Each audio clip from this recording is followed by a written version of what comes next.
Welcome to Woken Wired. My guest today is AYLA SCHAFER, and you are in for such a treat. She is a medicine woman through song, and she's my absolute go-to on all of my ceremonial playlists. And at the very end, you're in for a treat because she also sings a song for us live. It moved me profoundly, and I hope that that transmission offers some healing for you as well. AYLA SCHAFER is a multilingual world medicine folk singer, songwriter, and a visionary musical artist, weaving together a stunning repertoire of original poetic songs with traditional and tribal music. With a growing international presence and millions of views on YouTube, we talk about that in the interview, she has become known as a voice of Mother Earth, and she is a powerful sound in the world of ceremonial medicine music. Enjoy this conversation and check out AYLA's music on Spotify. Send her some love as well as receive some of her wisdom and love through this interview. And may you remember your own gifts as AYLA shares her journey. Where are you? It looks like you're in a sauna surrounded by drums. It actually feels like a bit like a sauna, actually. Well, we're staying on this person's land. We're traveling in a van around Portugal, looking for the possibility to live here. And where we are at the moment, this is the only space that has electricity and is inside. It's like I don't know what it is. It's what is it? No, it's a container box that he's converted inside. And those are the boys' drums. Yeah, so it's not the most beautiful. I guess that light is a bit bright in the background, but I can hear the birds too. It seems quite magical. When someone reached out on your behalf from your record label to me back in March 2021, and I get a lot of pitches, and normally I kind of just scan through really quickly and I just allow intuition, spirit, divine to guide me who the guests are meant to be. And this time there was something about it. I was like, those names don't seem familiar, but I'm going to check it out. And so your name was one of them. And I put in my Spotify and my jaw dropped because your songs are on every ceremonial playlist I've ever made. I've been sharing them with my students, with my husband, with my mastermind group. I just didn't, I wasn't paying attention to the name, but there you were. And it seemed like this absolutely magical moment because every time I'm listening to medicinal songs, which is most of my days, most of the time, I wonder, who are these beings who allow and, have the courage for this medicine to come through you? And here we go. I have the honor of having you share your story on the podcast. So welcome. thank you. That's beautiful to hear. What is your story? How did your path reveal itself to you, and when did expressing medicine through voice come into the picture? Yeah, this is often the question that I get asked, and the first thing that my mind kind of my mind shows to me, or my being shows to me, is like this the start. Really started, like, for me, voice as medicine. And how did you exactly say it? Like medicine as song. I can't remember how you exactly just said it. Started when I was quite young, when I was a teenager, when I first got given my guitar by my mother. And as soon as I could play two chords, I was straight away, I was like, there was this like desperation to start singing with my guitar. Even though I didn't know, I was very young, it wasn't a kind of logical, rational, I'm going to do this kind of thing. I just was like, knew I had to do it. And already at that age, it was incredibly medicinal for my being, even though I didn't have an awareness of um, music being as medicine in the way that I do now from my experience and my own contemplations of this. But it was just very simply like water to the really thirsty parts of my being. And it was a support. It was like a pillar of strength for for a young woman who was challenged, as most of us are, just being a young person and finding out who I was, and also my struggles of coming from a not particularly stable family, and a lot going on emotionally in my home. It was my safe space. I used to run home from school. Remember this feeling, literally like, I'm going to my guitar. So in some ways it started then, but I had a twist in my journey as a musician. I I was sharing my music in acoustic nights and bars, and here and there, places that were just, well, those were the only places I knew were possible to share music. And I reached a point where it was just felt so awful for me to be bearing my heart and my soul and my real vulnerable, naked parts of myself, because I always sang from that place. Always, always, always. I wasn't singing about boys and superficial stuff. It was always like, really from the deepest parts of me, what needed to move. And it just, it was so painful to sing to people not really listening, and in spaces where people are drinking and very hedonistic environment. And I decided to just stop. Like a bit like winter, a bit like nature going under the earth. My being was like, I am not doing this anymore. And I went inwards. It was actually a very painful time. It was a very painful process, a time of crisis. And from that, as often when we're in times of crisis, it creates the pressure in our being for something to shift. And the shift first came in my physical reality. I went, I'm going away. I'm going to Mexico. I went to join the most wild thing I could find, which was a group of people traveling on horseback, like a traveling circus, living with the horses and traveling through Mexico. And I'm going to that. I needed something really wild. And How would from you even there, find people traveling on wild horses? Like, what Google search is that? well, a friend, as life is like this. I had a conversation with a friend, and he mentioned this group he had been traveling with. I was like, I also, what? Like, that exists? So it was a That exists? divine web. It wasn't Google. It wasn't Google, no. Google can sometimes be a part of the divine web.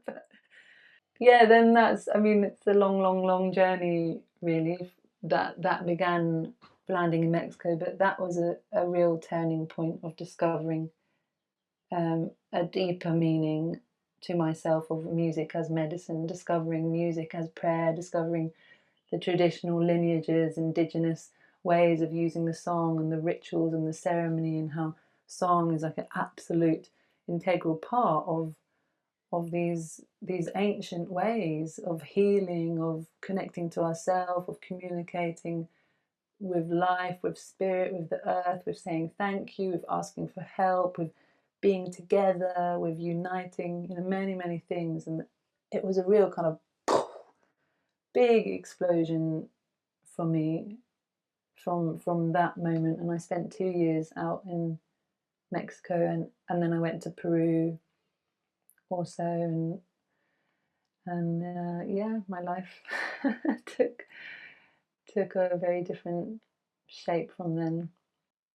Was there a moment that you remember where you either experienced someone doing what you do now for a living, or maybe you were sitting in an indigenous circle where something just clicked and you realized, the language around what you do, which is medicine song.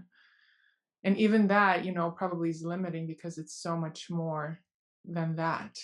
But was there a moment where you realized, whoa, this is what I've been seeking, and this is a confirmation that I can actually do this as my path? Um, Somehow, yeah. What, as you asked me that, I don't necessarily get a kind of particular like one moment, but I remember the time of being in Peru, where I went to the Sacred Valley and um, became part of a community of people there who are working with the plant medicines. and singing and singing and singing these nights together, going into very deep healing processes. And in these spaces, they would open up. They say, "Would someone like to share a song?"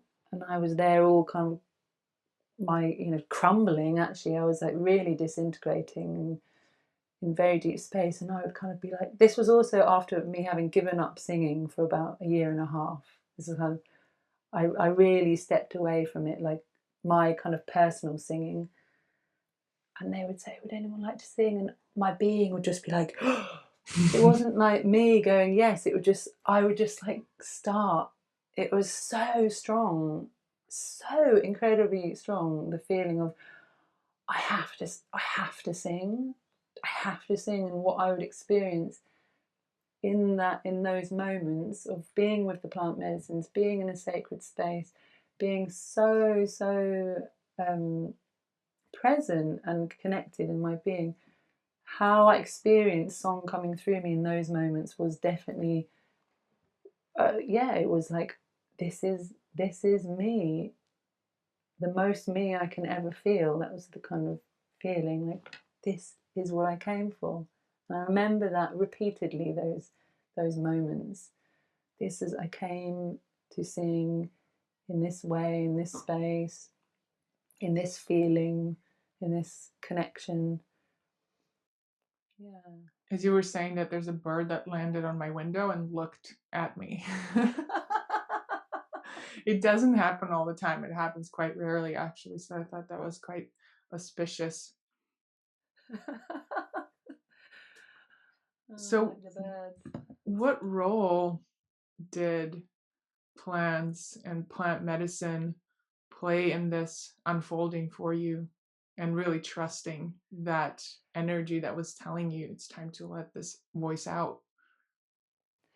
They played an absolute crucial, integral part of this journey. And saying that, they also, like if I look at the kind of steps that journey took, there was a good year of that journey before I even knew plant medicines really existed.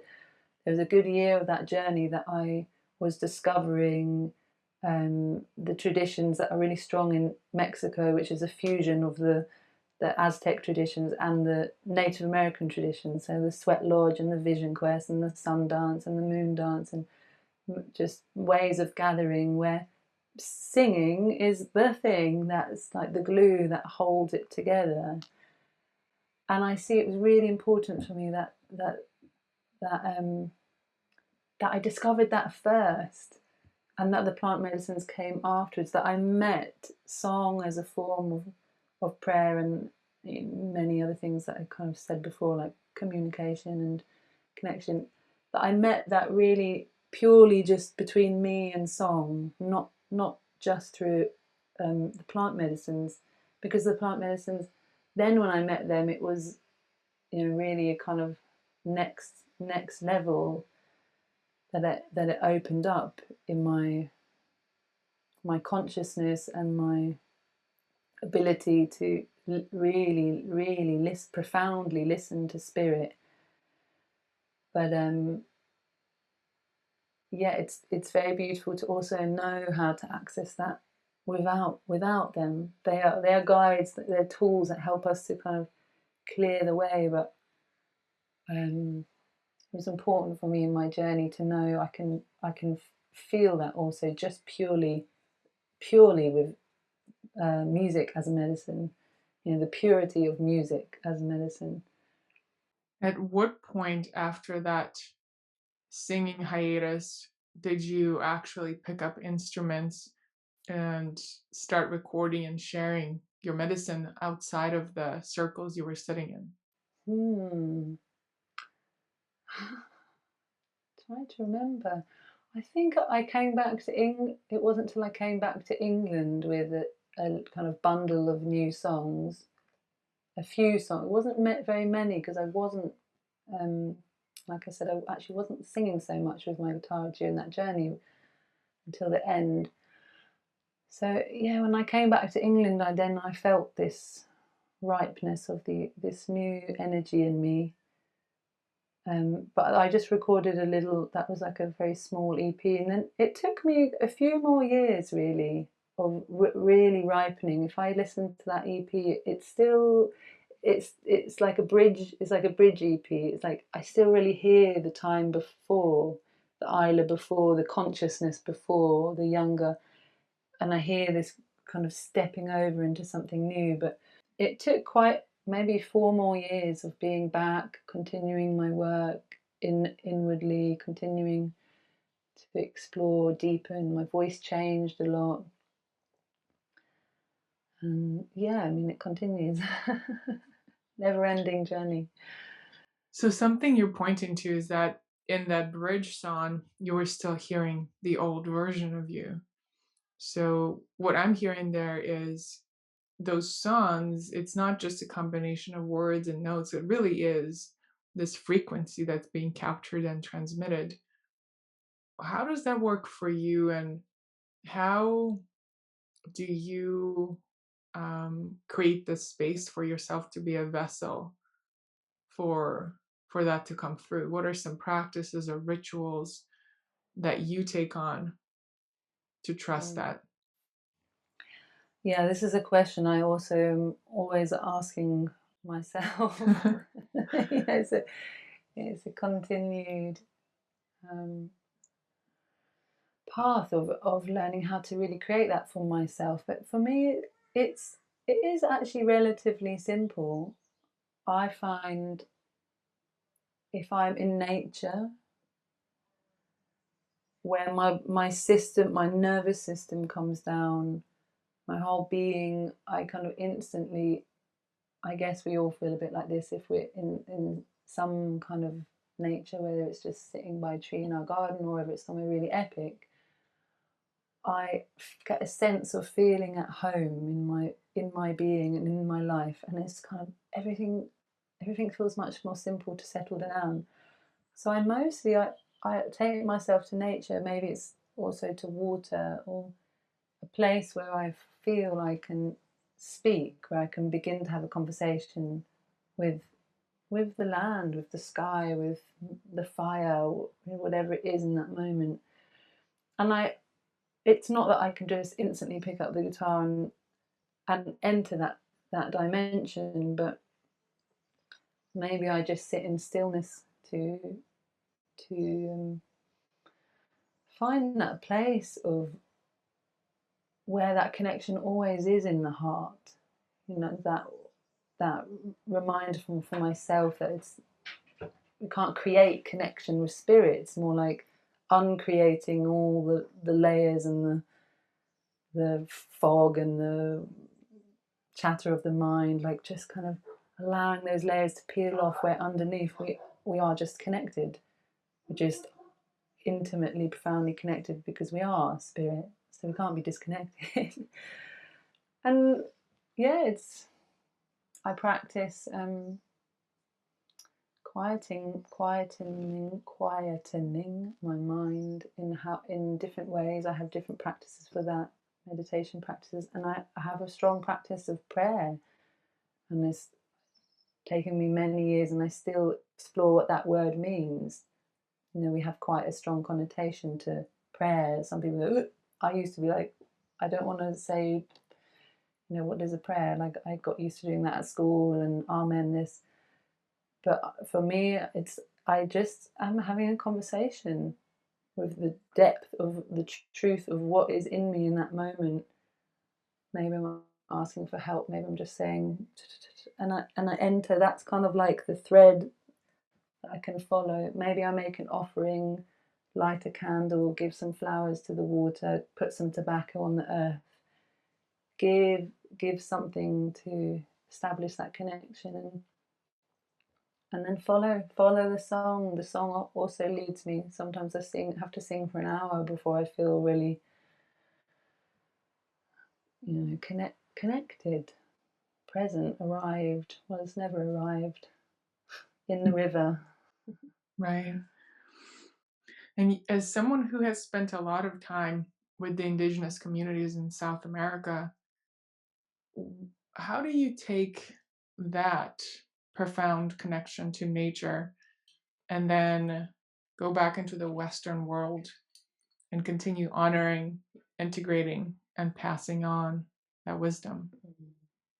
Yeah, well, I don't always, I see it's a challenge, kind of recreate this sense of belonging, this sense of um, naturalness, this sense of tribal way, because it is our way, it is our nature. We are all tribal people, and it's like our Western reality is kind of this strange artificial creation of humanity that is very, very, very strong. All the influences, just the influence of looking at our screens, or not being surrounded by concrete, is incredibly challenging. And the way that I can keep that with me is with practice and keeping myself really fed and really topped up, because I will notice it kind of goes, it's a bit like a battery, like slowly, slowly, slowly down if I don't spiritually recharge myself. And that may be listening to a talk from one of my elders, or that may be going out and doing a journey and going to South America, or having the gift of receiving them amazing things. There's so many elders and indigenous people traveling the world at the moment. I keep quite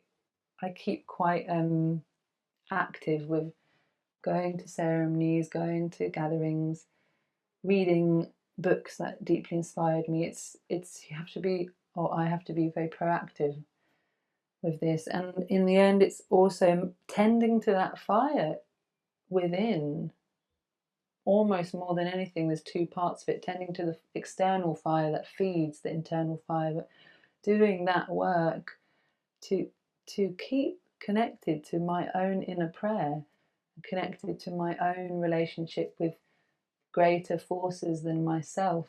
And that kind of connects to your question before. Actually, I have to make time to do those things, to go sit with the nature, to make my offerings, to be by the fire, to to um to pray. Are there any particular teachings or elders that you feel called to share with those who want to look it up? Yeah, I'm thinking of it's actually my partner's spiritual uncle. He's the tribe he's from. He's a North American, from native North American. He's from this tribe that has a very, very strange name. It's not one of the common tribes.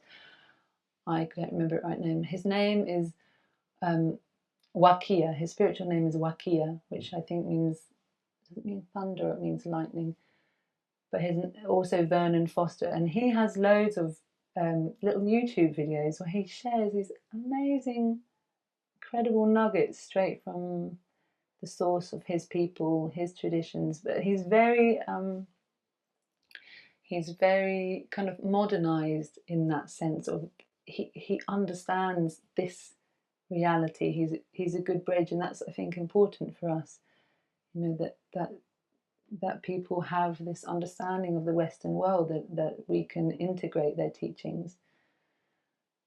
So there's him, um, and right now I feel very connected to the Awanawa people, one of the tribes from the Amazon in Brazil, and there's quite a few of them who are quite out there. Actually, probably if people just look for Yawanawa, there's things everywhere. They're quite present in the world. Chief Nishiwaka is amazing to listen to. Beautiful man. It's incredible. I was honored to sit with them at Aniwa, which was a gathering of indigenous leaders from all over the world here near New York in Massachusetts, I believe, a couple of years ago.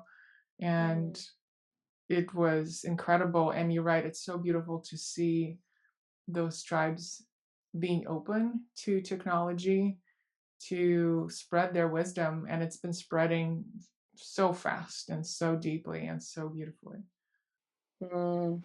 Yeah, a blazing beacon. So you mentioned YouTube, and That brings me straight to Vuela con el Viento. Your song has over 11 million views on YouTube. There's thousands of comments saying, "This is what has carried me through the quarantine. I'm so grateful I'm discovering this. Perfect divine timing." So much deep, deep, deep perception of that medicine. So, first of all, tell us the story of that song, what it means to you, how it came to be. And then also, I would love to hear about the journey from singing at bars and not feeling like your medicine is received to being received by millions of people around the world daily in ceremony and ritual and practice and prayer. What had to change within you and within your heart and your mindset that led to that rapid shift? Okay, so to just say about this song, Vuela con el Viento, the story is not particularly spectacular, actually, which I find really interesting. You know, it's not some epic, oh, I was on some top of a mountain or something. I was about to go to bed, I was in my home, I was literally sitting on my bed. I remember that because I was about to go to sleep and I was like, "Oh, I'm just going to play the guitar." I normally play the guitar and then I normally go and sit on my bed. And it just came, just really came, like bam. And then I was like, oh, that's kind of sweet, but I'm tired now. And it turned the light off and I lay down. And then it was just like, zoom, like something sat me back up, turned my light on and was like, oh, there's more coming, like, wrote it down. And then went to sleep, not really knowing what had just arrived. And then I went the next day, I think I went to a teepee meeting and my friend Tao was there and I played it just around the fire. Oh, I just wrote a song yesterday. And he was like, what? Jumped on this song. And then we sang it in this teepee meeting for probably about an hour, like everybody singing it. It was like birthed really around that fire in the teepee. The energy of it really was birthed. And yeah, in that time, and what the song means to me is it was really just kind of this very touched place in my being, a place of gratitude, a place of real sweetness, and at the same time like acknowledging the heaviness and the story and the struggle that I carry, that I guess we all carry, but definitely my human experience is often has been very challenging. And I was in a very, very, very deep process then, digging very deeply into my inner territories and healing. I was just so committed. Healing. It was my focus. Like, sana todo lo que yo llevo. Like, heal everything that I carry, and calling to the elements, calling to the eagle and the condor, calling to those great forces of perspective up in the sky and the medicines of the sky and medicine of those creatures to ask for that strength. So that song comes from very deeply within me, and at the same time I don't really feel like it's my song. It's become in some ways unpersonalized. It's become like our song. I would never ever have imagined that anything I have ever that's come through me could have had. However, has it got 11 million? Is that what you said? I Yep, didn't even that's hear right. that. Whoa. It's beyond my comprehension. You know, I can't comprehend how my songs are being received, and what it means to me is ultimately the gift is circulating so much, because all those people who are listening to my music, and not just listening to it, but like allowing themselves to open up, that those songs, which I really see music is a spiritual force. Like when we open up to receive a song, we open up to a spirit itself. I feel that with my songs. Like that Vuela con el Viento is a spirit. Like no way can a song travel that far unless it has its own force, and it's called Fly with the Wind. It's like, look what it did. It flew with the wind. It's like it is a bird, and it's so amazing that people can open up profoundly to allow that spiritual force in to support them, to guide them. This is like, it means so much to me. I never really wanted to be like a famous pop star or something. It wasn't ever really my intention. It's not really important for me how many people, the number of people who are listening to my music. What's important to me is it helping humanity to heal, and is it helping us to awaken? Is it helping this movement of humanity in the right direction, that we can have hope and faith for the future, for our children and for our children's children? That's really what it means to me. So it's incredibly humbling and touching. It moves me very deeply to comprehend, and I feel connected to every single person who listens to my music. We're connected through that. It's my voice. That's that comes from very deeply within me, and it goes deeply within other people. And how did you phrase that last bit of your question? How did I? What happened What within me? shifted within your heart and your mind that took you from singing at bars where your medicine didn't have the capacity to be received to being placed in front of millions of hungry souls ready for this healing?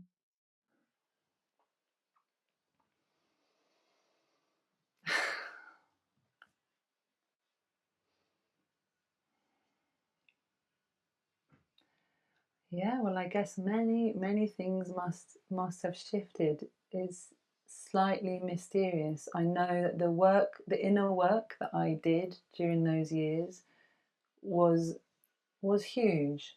I really, really dived very, very deeply into my inner darkness, into my pain. I went there like with a lot of determination, and processed a lot of stuff, and use music as the support and the guide to process and to integrate and to bring really here into the present. And I think I probably also was humbled a lot of humility just through meeting those places within myself. I think our own healing journeys are incredibly humbling, because where we also are led to through the ultimate healing. This is kind of how I believe. It's not that I have reached ultimate healing at all. I'm still I'm still deep in So there. human. But this, I'm human. I guess this ultimate healing is this kind of revelation of like realizing the absolute truth of who we are, the essence of who we are, that we are spirit, that we are a spirit that's beyond our story and our pain and our healing and our drama and our this and our that. This is, I see this as where it's being led, and I feel I have touched in moments, have touched on that, and that is very strongly in the prayer of my music, calling to that essence of something that's bigger than myself and bigger than my story.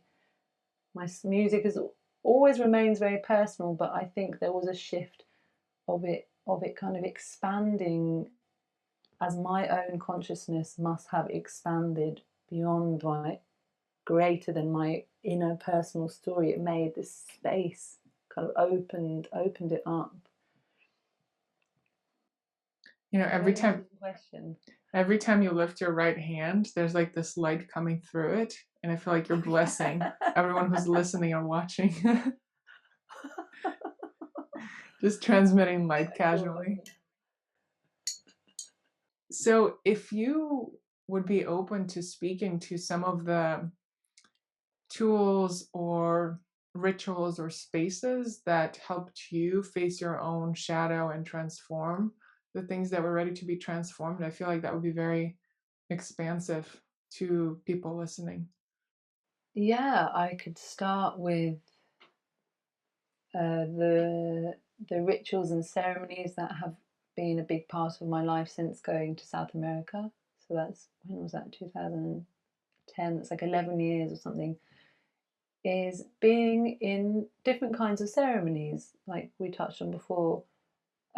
Sometimes this is working with specific plant medicines and specific lineages of those plant medicines,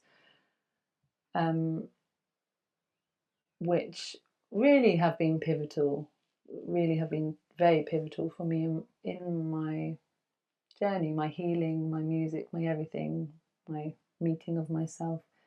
Very, very immensely profound spirit of those plants. And but also there has been a big part of my life still is being part of the traditions from North America, of native North America. So this is the Vision Quest. I've done 3 Vision Quests, which is 4 days of solitude in nature, and you don't move. You're in a very, very tiny space surrounded by prayer bundles you make of tobacco. You don't drink water, you don't eat, you don't speak. You go very, very deeply into stillness and silence, and meet what needs to be met in that, and move to where you are carried. And that has been it's unwordable, the profundity of, you could never imagine something so simple. You think, well, I'm just going to be so bored, 4 days of not being able to move, and I'm going to be thirsty, and I'm going to be this, and I'm going to be that. Something incredible happens. The meeting with the self, with spirit. You start to hear the voices that you don't normally hear as you quieten down. It's like the whole of nature kind of embraces you and welcomes you, because you're not moving. So you see the animals, like hummingbirds, come and just kind of land on you, because you're not making any kind of clambering around like we normally are when we go to nature. You've been there for 4 days. They really welcome you. That has been is very dear to my heart. I love the Vision Quest. I haven't been able to do my 4th one because I had my boy, and I have to wait until he's fine for me to be 4 days away. But yeah, the traditions of North America are really, really incredibly beautiful. It's a big part of my life. They call it the red path, or the red road, Camino Rojo. This is also the sun dance and the moon dance and the sweat lodge. So these ways of including ritual, working with different herbs, with tobacco, with cedar, very, very finely crumbled dry leaves of the cedar tree, praying with the fire, really working a lot of the fire, and having very specific instructions in these rituals, very specific ways of doing things, and every instruction contains a whole kind of understanding and teaching. It takes a long time to integrate. And what else could I say? Another big part of my journey was a meditation called Hridaya meditation.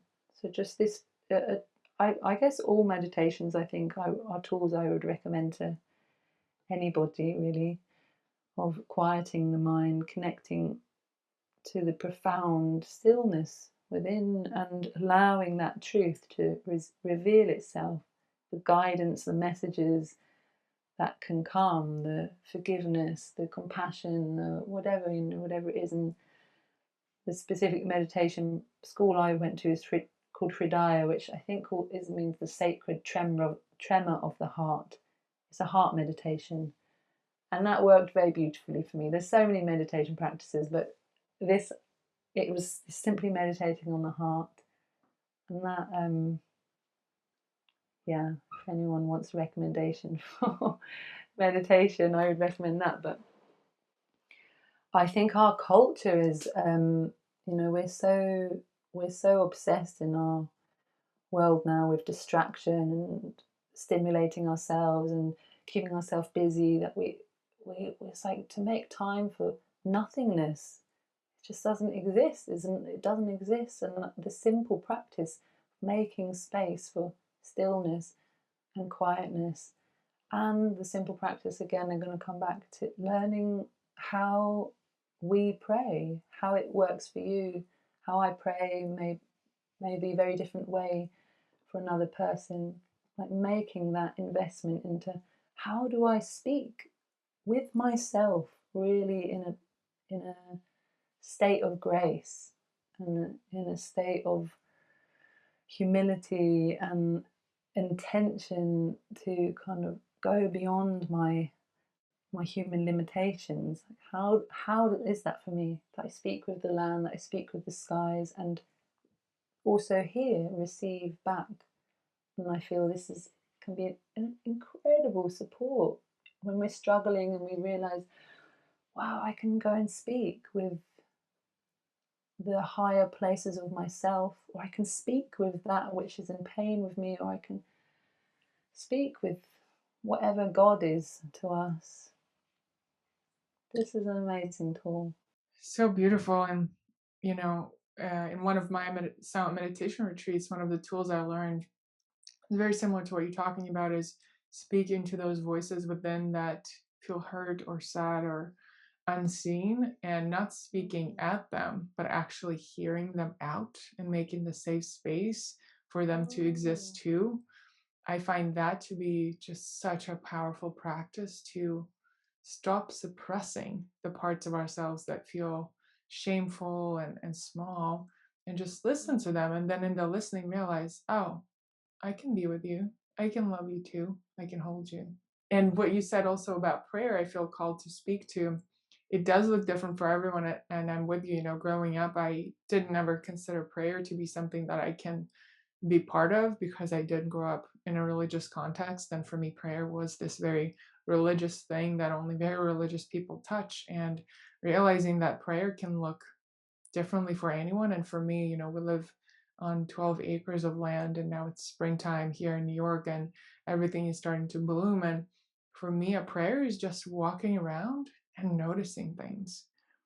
That creates more spaciousness than anything else. And so my invitation for everyone listening is to just explore what creates that spaciousness for you. Maybe it's dancing to one of Ayla's songs. Maybe it's smelling some cedar, or drinking cacao. There's so many different beautiful tools that are available to us now. And so it's this sacred and playful invitation to explore and play with them all until you find the ones that speak to you. Or just keep playing until you die. Why not? I absolutely agree. I've had many moments of really, really getting that, of wow, prayer, like right now, that my prayer is this aching that I feel in my heart. Like I don't even need to have words for it. I don't even need to know who's listening to it. I don't need to do anything.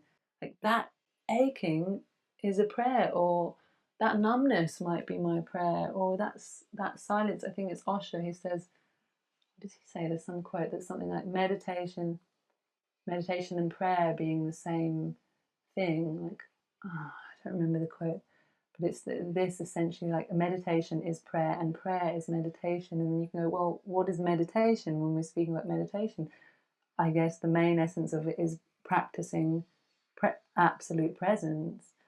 So it's like, wow, like you said, can my presence, can just sitting and seeing, we've all had those moments watching, say, an epic sunset, and there's nothing happening in our mind, and we're just in this state of awe, like, receiving that beauty. That is definitely prayer, in my opinion. I'm with you. Yeah. It's an interesting word, and it's a shame, maybe it's like we almost need to come up with a new word, because I know it's not an easy word for many people, or we immediately go, oh, what are they talking about, or this or that. Like, Let's come up with a new word. What are you thinking?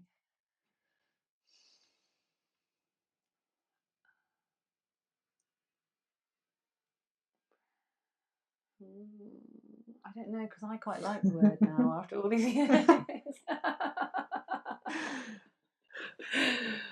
I don't know, maybe it's like galagaling or something. Like a totally new word. I love that. And something that you also mentioned in one of your recent Instagram posts is womb and connecting with your womb and how profound that has been for you. Would you speak to that? Yeah, this began for me in a time I went through quite an intense healing process with my womb. Um, and it really out of, as I began to come on kind of on the other side of that, I began to realize I'm so disconnected from this area of my body, like this numbness, this kind of this feeling of like I don't really have any idea what it is that when people are talking about when they talk about why it's so sacred, you know, other than okay, we can grow life in our womb, and that's obviously a miracle and amazing. But what are people talking about when we speak about this sacredness of the womb? So you know, as numbness or disconnection often is, it can be an invitation to um, go into a doorway. So I had a conversation with a friend who told me about someone who was working with the voice and the womb, and she said, "Did you know when we're in the embryo, as we're growing, like very very early as an embryo, the vocal cords and the ovaries, or basically the kind of whole larynx and the womb is the same part of the embryo, and it splits, and then the spine grows in between, but they start off as the kind of same cells." I found that really amazing. So from then I started doing an apprenticeship with the Fountain of Life, Womb Awakening, and went into this amazing journey of doing very intense practices every single day for 9 months, of going into this mystery of of my own womb, but also um, the traditions. They call them the womb mysteries. You know, the lineages, and beginning to open up my awareness, looking behind me and seeing, wow, this is where all our traditions came from. These ways where kind of matriarchal cultures where women were priestesses, and they carried this great wisdom that came from the womb. Like they speak about the womb being like an oracle, like it's the microcosm of the macrocosm. It's like this mini universe contained within the womb that we then literally, as women, we're able to. And this is whether we have a physical womb or not. Also, it's really worth to say that even if for whatever reason we don't have our womb may have been removed. As women, we are given this connection to the womb of the earth, the womb of the sky, to the womb of creation. Through our womb, it's like an amazing telephone that we can dial into. No, that's not a good description at all, actually. Umbilical cord would be a better way of saying it. Connected by this umbilical cord. So I was journeying, learning, exploring, being guided in my explorations for a couple of years, and I, I began to emerge from that study to want to go deeper into this connection between the voice and the womb, because what I was receiving wasn't really specifically orientated on that, and that's obviously that's my focus, that's my gift and my passion. So I am now exploring and creating in some ways my own work. It's probably nothing new. It's probably existed for thousands and thousands of years. I'm probably just tapping into something that's really our nature of, okay, wow, there's this connection. I've been researching that there is a physiological connection between the womb and the throat, the vagina, the larynx, the jaw, the pelvis, all of these things, as above, as below, they say. And then there's a nerve called the vagus nerve that is directly connecting, comes from the back of our head, actually travels down through our throat, through all our internal organs, and ends at our cervix. So I'm exploring this amazing connection, this amazing relationship, and how the voice and this energy of our womb, wisdom of our womb, the wisdom of our voice, how they can be, how they are, um, one, how they are connected energetically, physiologically, emotionally, how we carry so much in our wombs as women, how we carry so much in our jaws, in our mouth, in our the people's story around their voice.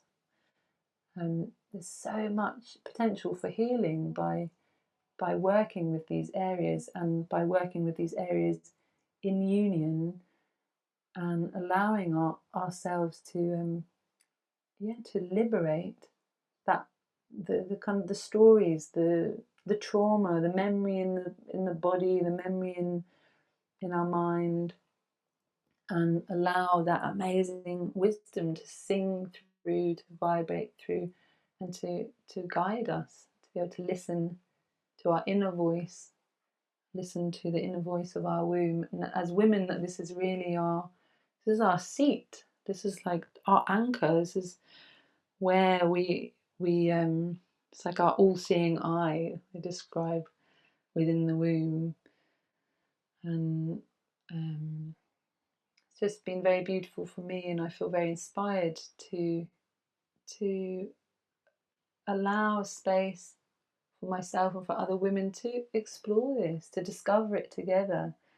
I'm not a master in any way on this path. I feel like an absolute baby, but I hear the memory of our female lineages, our ancestors, going way back, of this way of the womb, of this amazing wisdom that was carried through the womb. And someone said something to me the other day. They said the song lines.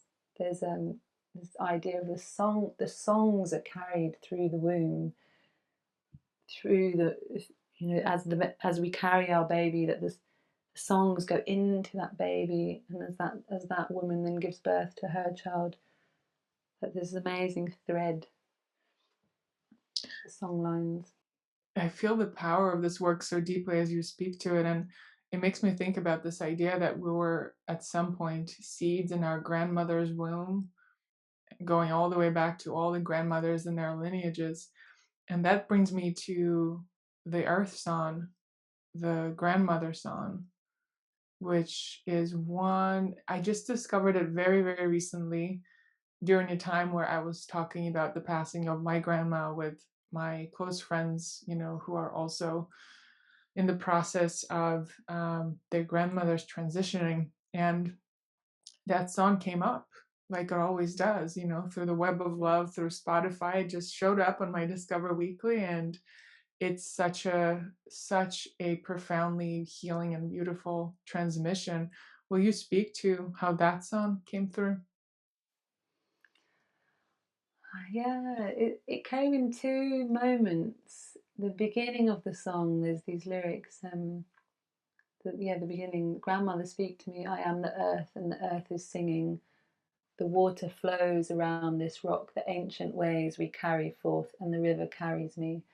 And it literally came. I was in the river. I was in Portugal in a lovely, must have been quite warm. I was lying in the river on this. I was holding onto this rock, half in the river, half on the rock. It just came like that. I just was singing it over and over again on this rock.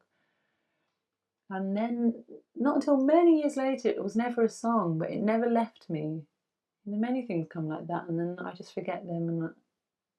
But this one, it never left me. And then I was in a ceremony, in the morning, in a very, very tender space, and the ceremony had finished and most people left the room, and I was just in such a deep, I'd been really, really broken apart in that ceremony. So much pain, so much grief, so much. Oh, it was really like kind of one of those. Was it grandmother medicine? Yeah, yeah. And it just, I was like, I have to sing. I need help. Like I really am having a difficult moment. I just need to open my mouth. I had no guitar. I just started singing. I guess I started singing that first bit, and then it just opened up into this. So my heart opened up. The welcoming, just welcoming all all that we are experiencing, all the learning, all the teachings, and feeling that connection of when we open our mouth and sing, that the earth is also singing through us. So also when we breathe, whatever we're doing, this kind of like a symbiotic relationship, like a baby in the womb of the mother. As we sing, as we breathe, as we feel that we're not disconnected from the earth, that as we heal, it's really this beautiful realization. Like, we do this healing for the earth, and we do this healing for ourselves, and the earth does the healing for us, and this beautiful oneness. Yeah, that's where that song came from. Goosebumps. It's such a potent and beautiful song. And it's so beautiful to hear about your process. And what I would love to also explore with you is, from what we're talking about, it seems like your life is about riding wild horses, sitting in ceremonies, hanging on rocks, playing your guitar. So, how does actually recording a song, signing a record label deal, putting a song on YouTube, how does the external part of your work play into those beautiful moments of creation? How do you balance it, and how does the digital world play a role in that? It's a challenge of my life, I must say. Um, the digital world, it doesn't feel healthy for me to have too much interaction, and yet being part of this modern world, it kind of requires that, really. Um, Unfortunately, it can be quite damaging to my creative process. You know, if I fry myself doing loads of technical admin work, like I'm in no state to receive a song. Like I've described these moments, like when the songs come, there's like very, very simple, pure moments when I'm calm, when I'm connected, whatever it is. So this is really a dance and a challenge of discipline and of focus for myself to maintain a what is healthy for me, because I guess we're all different. Some people can do things that I wouldn't be able to do. And where I am now, which feels really amazing, is actually allowing life to support me with physical people to be able to do this work, that I don't need to hold it all together. And that's such a deep process. There's so many dimensions to it, and one of them, it's really just been like, wow, I don't need to do it all alone. You know, that's so strong in me.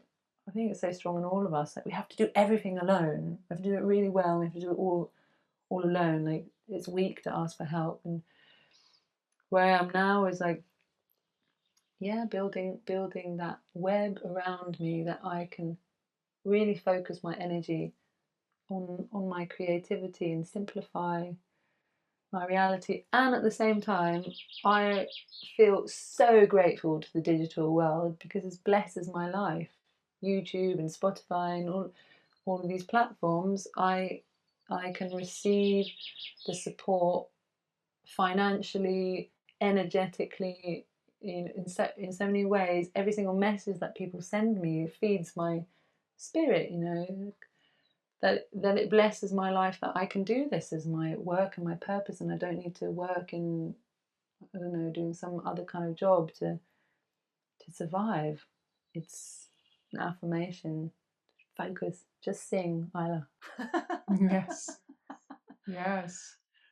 Isn't it beautiful how, platforms like YouTube, Spotify, and others, we exist in a world where you can just listen to the voice of spirit, channel what's meant to be channeled through you, and naturally be supported by people who are meant to receive it. I think that that part of digital world is just so expansive and so beautiful, and you being an embodiment of that is a profound reminder to many listening to this now that yes, focus on your own listening, focus on your heart, have the courage to put it out there, allow and support, and it will all unfold as it should. Mm, mm. Yeah, it's amazing how expansive the digital platforms are. That's music. Gone are the days where it would only reach if you sold your vinyl or whatever. You know, it's like, wow, the music can fly. It really can fly, and there's a magic to it. Mhm. That's my baby out there somewhere. I don't know if you I'm hear him gonna, crying. I do, yeah. I'm gonna let you go back to your baby. Um, Okay, to, he's not so small. He weighs 2. That's semi so baby. 3 more years until fourth Vision Quest. You got this. So before we wrap up, for those listening who felt enlivened by what you were sharing about the womb and the voice and that healing and what you are birthing into the world, how can they connect with you and your work and possibly, connect to their own voices through working with you? The best way is probably to sign up to my mailing list on my website, because that through there I announce when I have any upcoming workshops or concerts, and I have the intention in the autumn. I'm taking quite a quiet time now over the summer to just take care of myself, but in the autumn I will be doing um, some in real live workshops, which kind of feels unimaginable at the moment.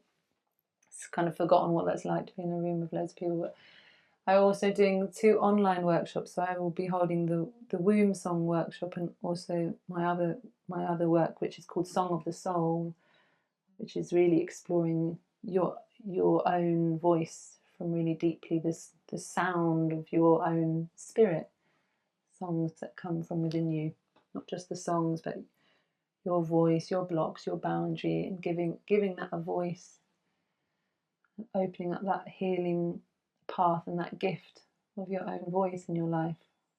It's a beautiful, I love that work so much. It's so beautiful, inspiring for me. So yeah, you can keep updated with what will be coming through, or just by looking at the website.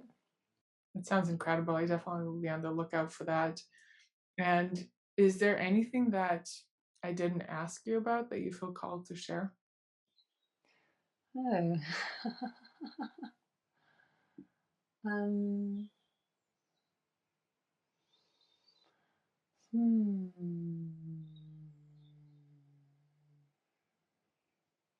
Maybe I just feel a little bit to say to anyone listening, a kind of invitation to have the courage to listen to those inner voices that are giving us little signs of which direction to go in. And that might be some workshop that, like, you saw that looked really interesting, but you think, oh no, no, I'm not going to do that workshop. But these signposts that we get from our own spirit, or having a conversation with that person that you don't really know, but you have this feeling that you're drawn to them, or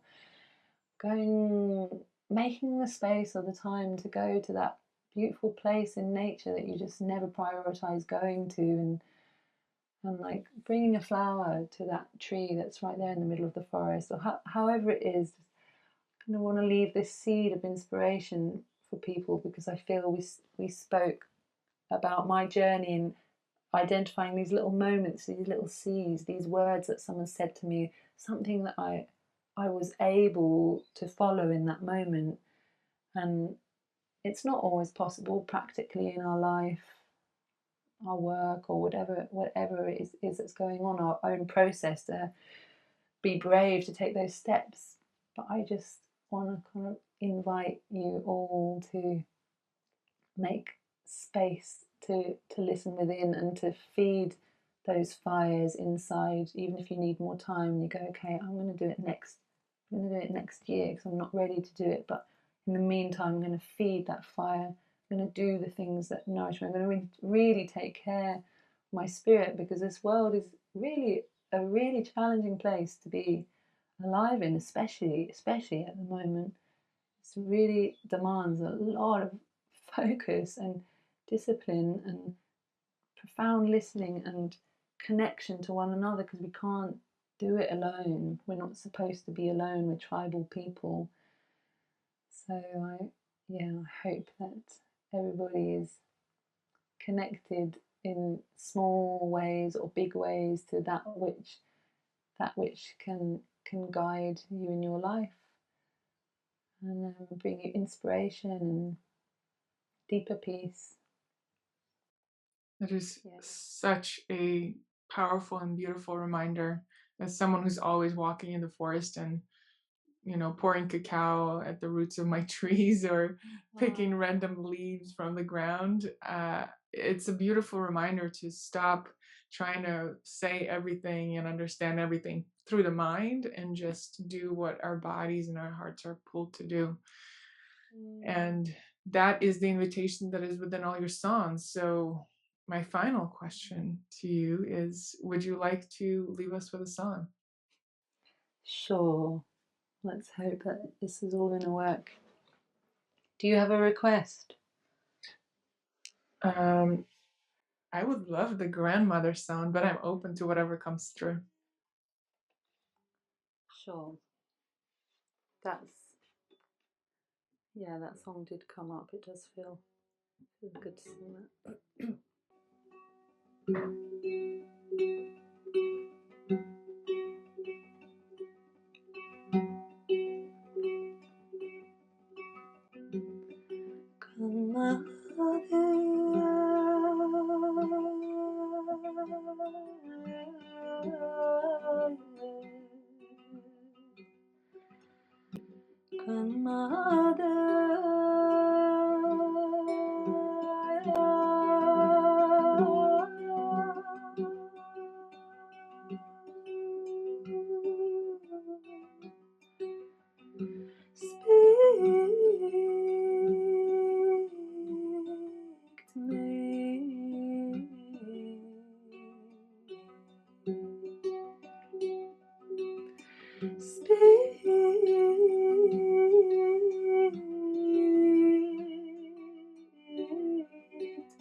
Grandmother, speak to me.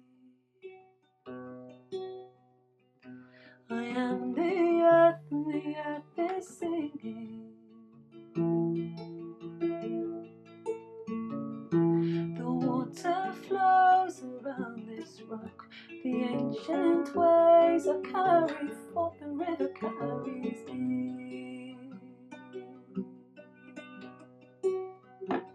Grandmother, speak to me. I am the earth is singing.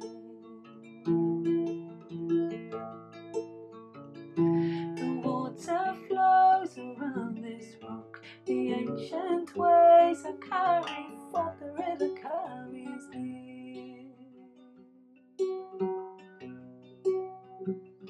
I am the earth, and the earth is singing through me. I am the earth, and the earth is feeling through me. I am the earth, and the earth is breathing through me. I am the earth, and the earth is healing through me. The earth is healing with me. I welcome it all. I welcome all these feelings. I welcome it all. I welcome all these teachings. I welcome it all. I welcome this healing. I welcome it all. I welcome all that life brings, all that life brings. Away, away, away. All these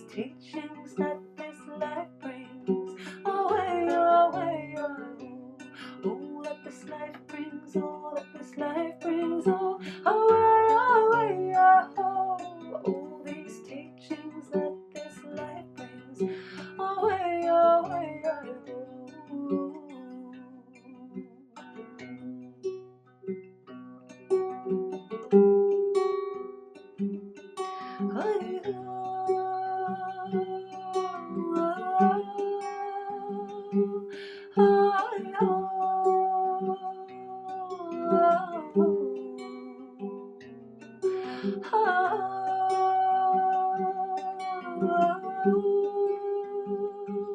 We are healing.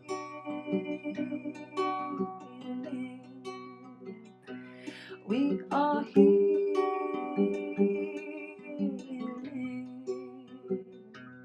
We are healing.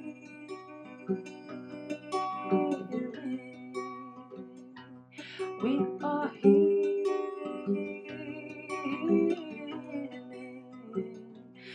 We are healing.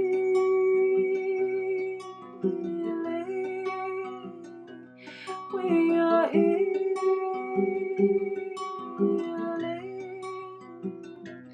We are healing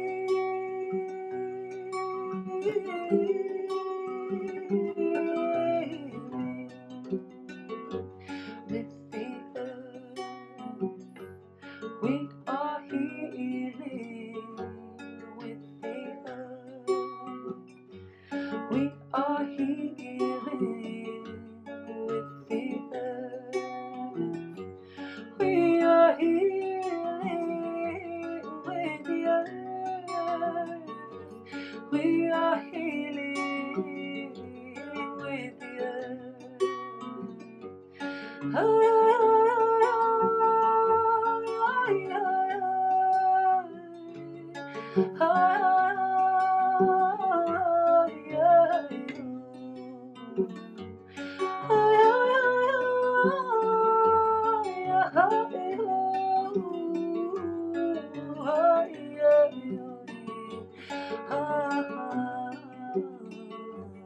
We are healing with the earth. We are healing with the earth. We are healing with the earth. We are healing with the earth.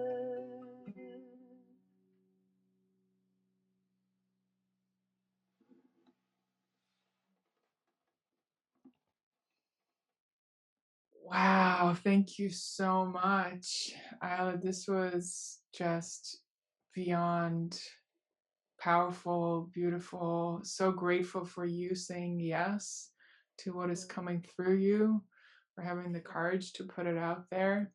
And I had this vision, this desire to sit in a circle with you. And then I realized I am in a circle with you. And I am in a circle with everyone who's listening. We are weaving this circle of healing together through time and space, no matter where and when you're listening to this. We are in this moment together. And thank you, thank you, thank you. Deep gratitude. Yeah. No words. Thank you so much.